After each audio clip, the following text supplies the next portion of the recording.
Savais-tu que la réalité est différente de la vérité? La réalité, c'est tout ce qui est tangible. Lorsqu'on parle de réalité, réalité rime avec réel. Réalité rime avec tout ce que l'œil humain peut percevoir. Réalité rime avec tout ce que les sens humains peuvent percevoir. Lorsqu'on parle même de réalité augmentée, on veut simuler un environnement virtuel pour qu'il ressemble à un environnement réel.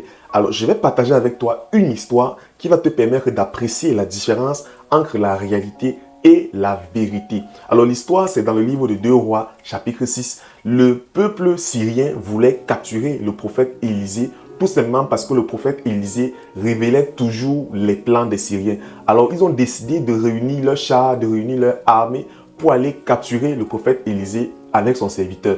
Et l'histoire nous raconte que le serviteur est venu vers le prophète et lui a dit: l'armée syrienne est là, l'armée syrienne a assiégé toute la ville avec des chars, avec des chevaux.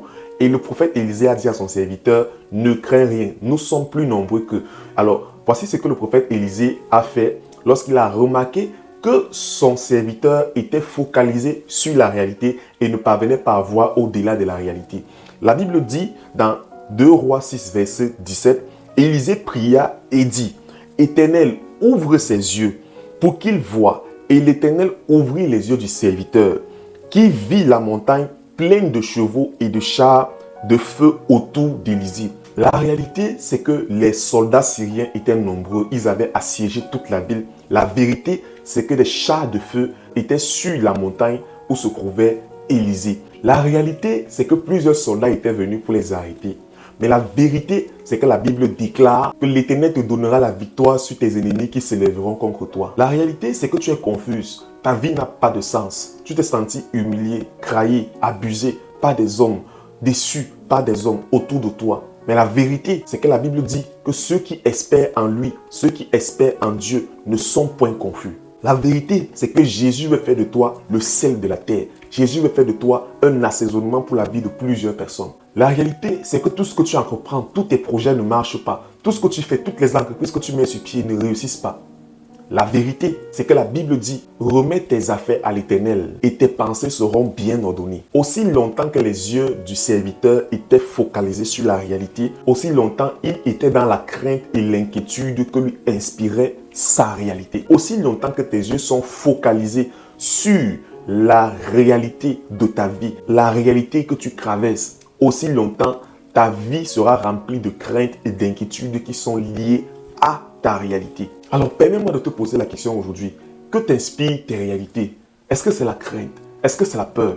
Est-ce que c'est l'échec? Est-ce que c'est la colère? Est-ce que c'est l'amertume? Quelle est la conséquence de tes réalités? Quelle est la conséquence de ce que tes yeux perçoivent aujourd'hui? J'ai une bonne nouvelle pour toi. Jésus dit dans sa parole: je suis le chemin, je suis la vérité, je suis la vie. Et Jésus dit également dans Jean 8, il dit: vous connaîtrez la vérité et la vérité vous rendra libre. La réalité, c'est qu'à l'instant où je te parle, tu es peut-être prisonnier. Tu es peut-être prisonnier de la drogue, prisonnier de la cigarette, prisonnier du mensonge, prisonnier du sexe, prisonnier de la colère, de l'amertume, de plusieurs choses. Mais la vérité, c'est que Jésus-Christ est celui qui rend libre. La vérité, c'est que Jésus-Christ est la vérité. Écoute, je ne sais pas par quoi tu passes, je ne sais pas quelles sont tes réalités, mais je veux aujourd'hui que tu saches une chose, c'est que la parole du Seigneur t'est annoncée et la parole du Seigneur te dit: Jésus est la vérité. Si tu acceptes la vérité dans ta vie, si tu acceptes Jésus qui a dit qu'il est le chemin, il est la vérité, il est la vie. Si tu acceptes cette vérité dans ta vie ne sera plus jamais la même. Ta vie sera transformée. Tu seras libre. Parce que Jésus a dit: vous connaîtrez la vérité et la vérité vous rendra libre. Si tu connais la vérité qu'est Jésus-Christ, tu seras libre. Libre des oppressions, libre des mauvaises pensées, libre du péché, libre de la drogue, libre du mensonge, libre de l'immoralité. Tu seras libre parce que Jésus, lorsque tu le connais, lorsqu'il ancre dans ta vie, lorsque la vérité ancre dans ta vie et que tes yeux sont ouverts comme les yeux de ses serviteurs sur la vérité, tu deviens libre. La bonne nouvelle que j'ai pour toi aujourd'hui, c'est que Jésus t'aime. Et Jésus te dit: ces situations que tu traverses, ces réalités qui sont devant toi, Jésus te dit: je suis la vérité. Je suis celui vers qui tu dois tourner les regards. Ne regarde pas à tes réalités. Regarde à la vérité que je suis. Regarde à moi. La vérité, c'est ce que Dieu dit de toi. La vérité, c'est ce que Dieu a prévu pour toi. Mais la réalité, c'est ce que le péché te fait voir. C'est ce que la destruction du monde te fait voir. C'est ce que les difficultés, les épreuves te font voir. Mais la vérité, c'est que Dieu t'aime et que Dieu ne t'abandonnera jamais. La vérité, c'est que Jésus est mort pour toi. Jésus est mort pour tes péchés. Jésus est mort pour que tu sois libre. Jésus est mort pour que tu sois sauvé. Parce qu'effectivement, après sur cette vie, sur cette terre, la vérité, c'est qu'il y aura un enfer.